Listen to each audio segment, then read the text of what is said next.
Now, if I had room, since this is a pilot watch review, I would have my instrument cluster in the background. But I got no room. It's got to be out of shot because this is a 3-for-1. What? 3-for-1 Citizen Navihawk review, nothing fancy style. If you love the Navihawk, you'll love this video. These watches are extremely popular. Decade after decade. I ain't joking. They sell very quickly, even though they're not that cheap. Dudes love them, especially pilots. I may roll in a photo of evidence for that. I see pilots all the time wearing a Navihawk of this flavor or that flavor. This has been a review long time in coming. It's taken me about 6 months to find these two pieces. This is my watch. And now we have 3 varieties to discuss in what will hopefully be a shorter version of what I originally did on the Navihawk, never posted.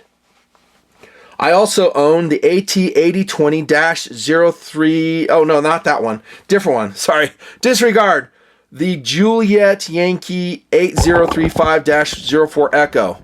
Not that you care anything about that SKU number, but I own that one, but TD has it and he has not returned it, therefore it's not on tabletop. But about, I don't know, 2.5 years ago, I reviewed that in a 2-part series. So the first part was how the watch looked, down and dirty on the functions. Part 2 is how the flight computer stuff worked, and I gave a couple computations. Can you say boring? That's right. I just never posted that review. I probably should have, but I was just like, I don't know. Maybe I'll post that sometime. But what we're going to do here is we're not going to do anything about the flight computer, the slide rule function, something that, by the way, no pilots use. No pilots use that stuff. If you have a friggin' iPhone, you have all the computational power you would need. There's all types of apps that will do that. Or for that matter, a Samsung. Yeah, you're not going to be doing computations with your Navihawk. And it really depends on how good your eyesight is. I mean, damn. Can you even see those numbers? And let me tell you this, my eyesight is pretty good. I have 20 in one, 20/15 and another. My close vision, if I'm tired, drops off a bit. Sometimes I have to wear readers. With readers, I can see all the details of these highly complicated faces of the Citizen Navihawks. But I bet most people can't without, some type of glass on. Maybe you youngsters can. Good on you. I'll check in with you in about 20 years. We'll see what's up. We'll see what's up. And yes, I have a squid watch on the table. And yes, it's mine. The Blue Angels one is fantastic. I love the coloration of it. The yellow, the navy blue. I know it's got the Blue Angels on the back. And I'm going to put in a little rant here. I think the Blue Angels are a better acrobatic team than the Thunderbirds. And I'm Air Force. Go watch the documentary Blue Angels on Amazon Prime. It is fantastic. Now, I don't know if anything has changed, but in years past, those acrobatic teams, specifically the Blue Angels, they don't have time for people that cannot do the job. They have hired on capability and personality.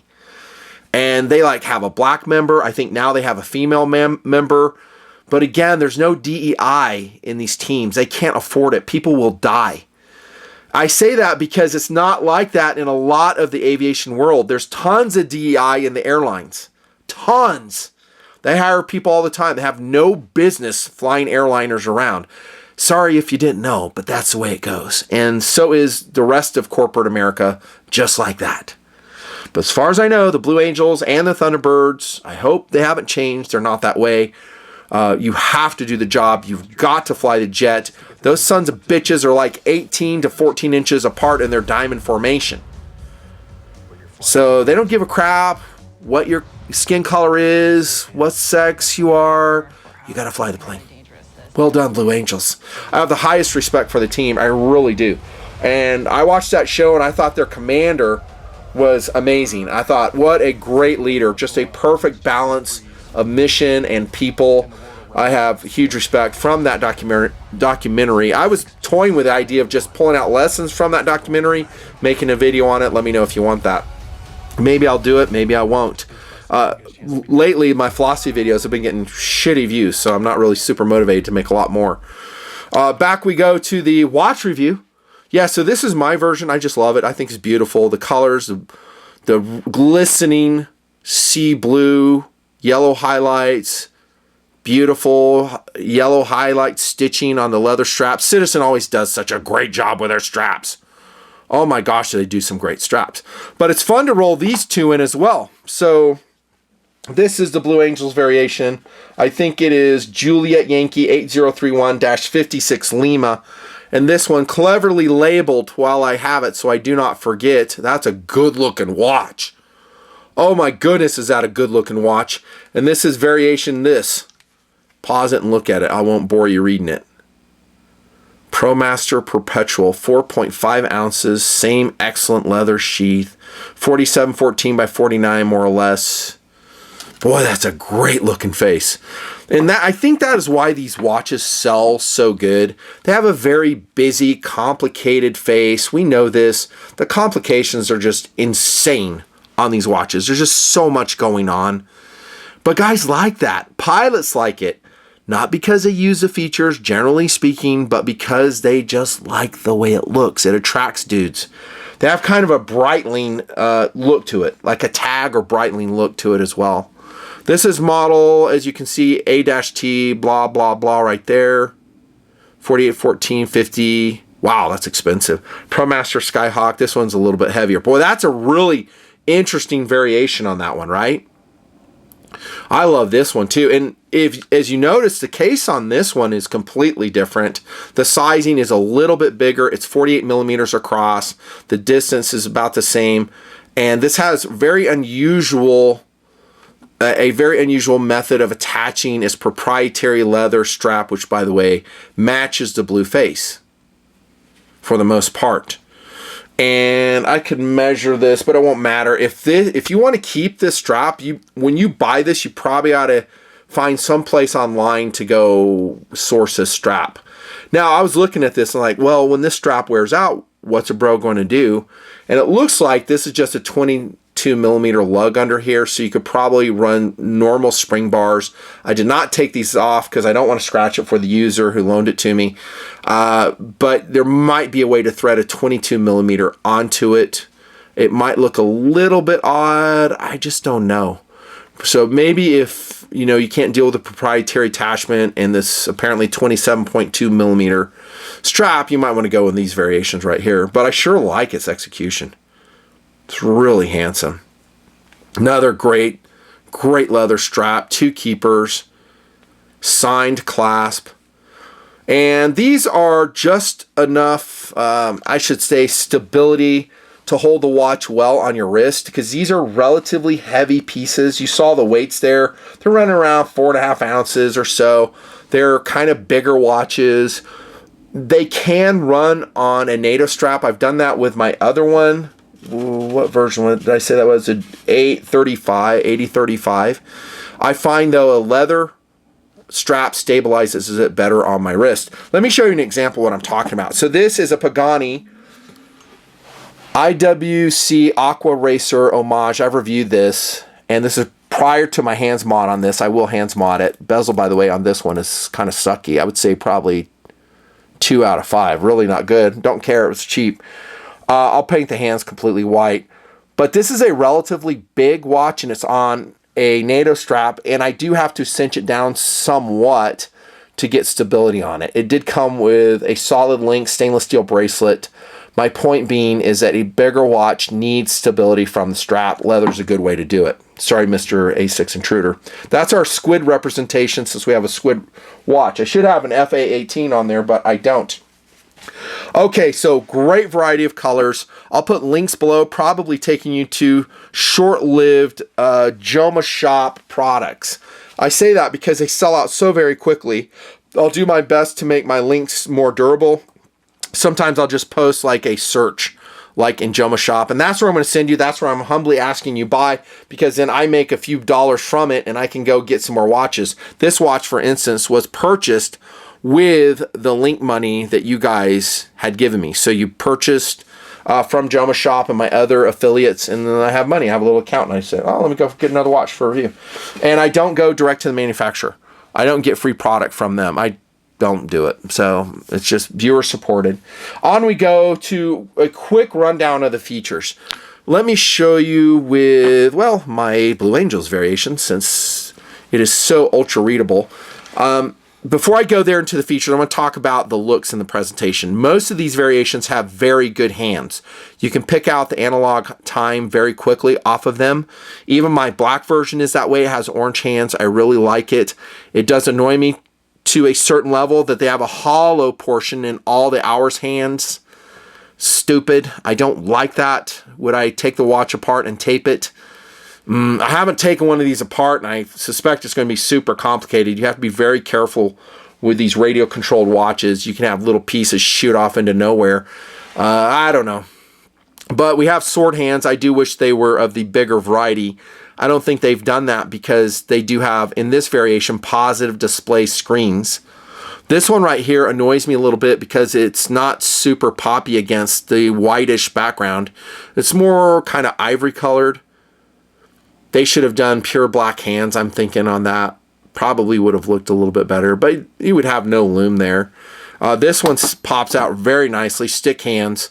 And strangely, in the minutes hand we have, and the hours hand, we have a little bit of a hollow thing going on there. I don't think you guys will care about that at all, but overall, great presentation. Seconds hands will all be painted a contrasting color, usually thematic with the watch itself. This one is particularly attractive to me. And by the way, this is probably their best-selling Navihawk, I would guess.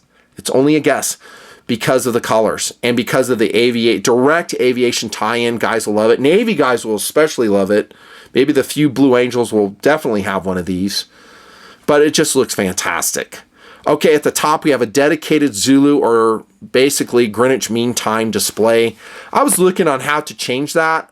Since I don't ever reference it, I'm not super interested. If I need a Zulu time readout, I'll just use my Apple Watch and I'll just put a complication there. I still wear this all the time. There's a series, whatever it is, 8 or whatever. But fantastic. I mean, that's why I'm saying that the computational things of this I can do on my Apple Watch. I bet a lot of them. I can just ask Siri and it'll do it for me. Hey, give me a true airspeed, Siri. You got it. Give me the inputs. Hey, give me gallons per hour. You got it. Siri will do it, assuming I'm in, I don't know, cell phone range. Okay, we have military-styled stenciled numbers on most of these variations, 3, 6, 9. Some of the variations, I think, are negative display. My black variation is negative. This is positive display, positive display, positive display, blah, blah, blah. Let me stop right here before we get into features and tell you why these watches should not sell that great in terms of first cool. You ready? First up, the lume kind of sucks. It's only on the hands, last time I checked. I'm not going to do a lume shot here. Maybe I roll one in, maybe I don't. But it's only on the hands, and that's pretty subpar Citizen. They should have loomed the indices, the numbers, basically most things. They should have loomed some of the bi-directional bezel. That would have been cool. At least a 12 o'clock pip or a 60-minute pip would have been nice. They didn't. The lume is some subpar. All these numbers, as I've established, are pretty much impossible to see. I'm talking about all this unless you put on readers. Again, maybe you're different. The lighting is poor. When you hit the lighting here in the... Right here, you can see it. It only stays on a short amount of time, and the letters are so small, it's really hard to read. That's another reason. The bands, like I said, they will run out. If you run like one of these leather bands in sweaty environments, you're going to be done with it in probably like a year and a half. You'll have to replace it. It'll be so gross, so soaked with sweat. You just want to take it off, get a different one. I would recommend putting on the OEM Citizen strap because they're so fabulous. But yeah, that's another downside. There's no light in the chronograph or timer. I wrote that down. I'm not really sure what that means. And there's no lume on the seconds hand. And that's end of the list of why this watch shouldn't sell as good as it should. And no matter what I say in this review, it will not affect the sales of this watch. The Navihawks fly off the shelves. They will continue to do so. And I'm not just talking with pilots. I'm talking about with just dudes. I've seen a ton of guys wear Navihawks of all different flavors. And I always make it a point to go up to them and thank them for having great watch taste. I'm not joking you. Not joking you. Like I saw a guy with a Pro Master Navihawk, the CC 9030. Has GPS, 47 millimeter. I was like, dude, nice job. Saw another dude with a 42 millimeter Nighthawk, the BJ 7009 58 Echo. Another great watch, smaller than this one. All good. Okay, enough of that. Okay, so what we're looking at here is it's showing you what your analog hand time is. Right now I'm set to Denver. So Mountain Standard Time. Okay, the way what you need to understand about your Navihawk, and you guys who own one, I know you understand this already, but maybe you don't. Real quick, I don't want to get bogged down with this. So see that little dial at the 6 o'clock position?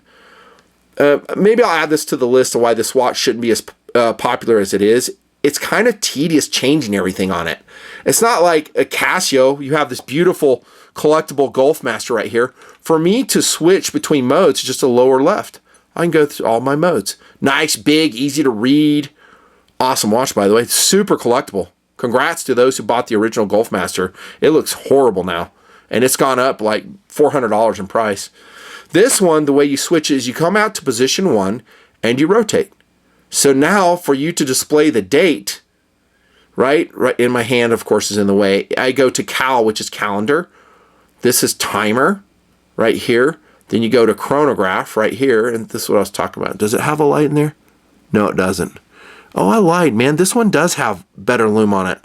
So I was probably thinking one of these other ones, probably this one. But you can see there's lume on this one, on the indices, on the Blue Angels one. Let me turn this off. Only the best production known to mankind, dudes.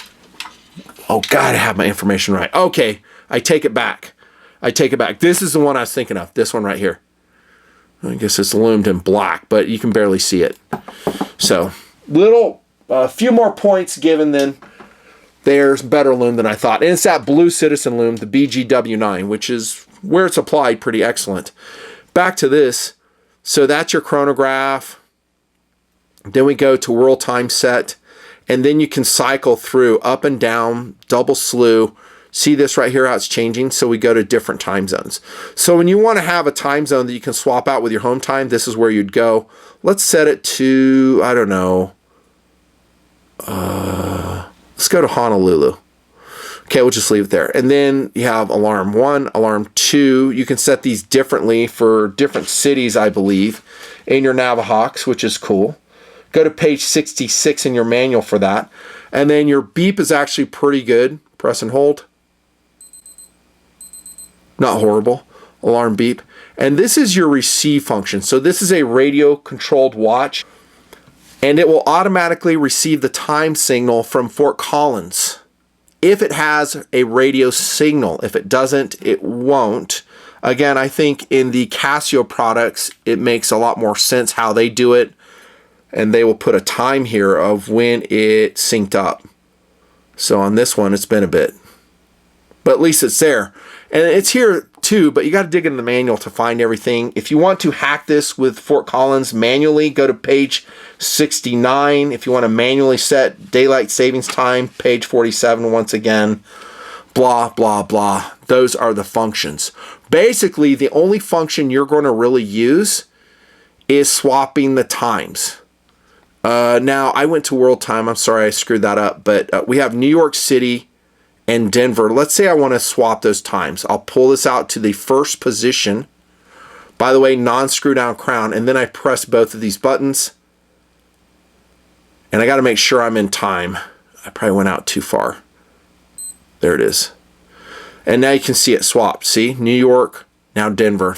That's a very useful function, especially if you travel. Sapphire crystal, flat, by the way.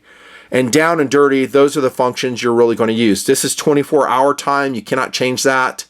This is your charge level right here. You will reference that all the time.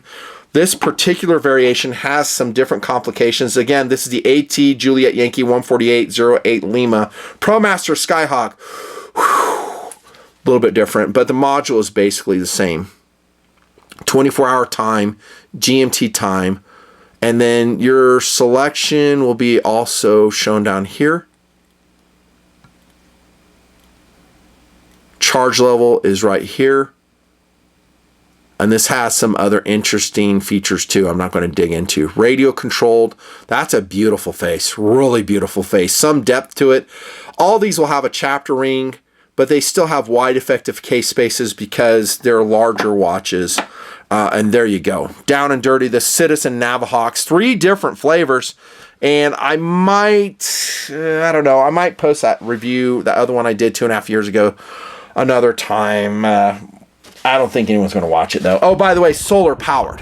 I didn't mention that. Yeah, they're eco drives, and make sure you keep them charged up. I've had multiple citizens die and not come back. Not come back.